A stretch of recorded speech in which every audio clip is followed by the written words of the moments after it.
If you haven't had boundaries and you want to start having boundaries, then we need to talk about how to set boundaries in a codependent relationship.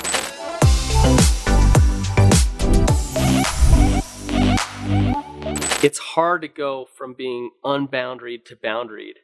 I'm going to give you the critical thing that you need to do, you need to face in order to start being a boundaried person.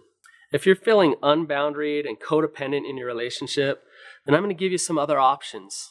So let's talk about different attachment in a relationship. There's codependency, which is being way too attached to your partner. You rely on them for your okayness. You rely on them for your self-worth. You're way too connected to them. You almost worship them. You need them to be happy. You need them to make you happy. If they fall apart, you fall apart. That's codependency. Okay, the other extreme to that is independency. And what that is not having connection to them at all. If they're sad, if they're feeling anything, you could care less. You're over here by yourself, completely okay by yourself. The problem with that is you lack connection. What kind of relationship do you have if you're independent? So in the middle between those two is what's called interdependency. And what that is knowing that I'm a person unto myself, I'm okay, yet I care about them and I'm connected to them. That's the middle ground. You're interdependent. A healthily boundaried person is a person that is in an interdependent relationship. They know where you stop and they begin, and they're okay unto themselves. So I treat addiction. I see partners of addicts try to figure out how to navigate those relationships. And oftentimes what the person struggling with addiction does is tries to get the other person to be unboundaried. What that means is get them to give up their truths, not be them in the relationship.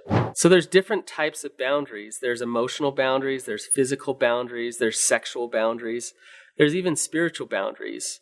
Now, if you're codependent, then you don't know what those boundaries are and what those truths are. But let me give you an example of going from this codependent place to actually being a healthily boundaried person. Let's say that your spouse won't work and they're just not pulling their weight and they're not doing anything and they're bumping around and complaining that they can never get a job.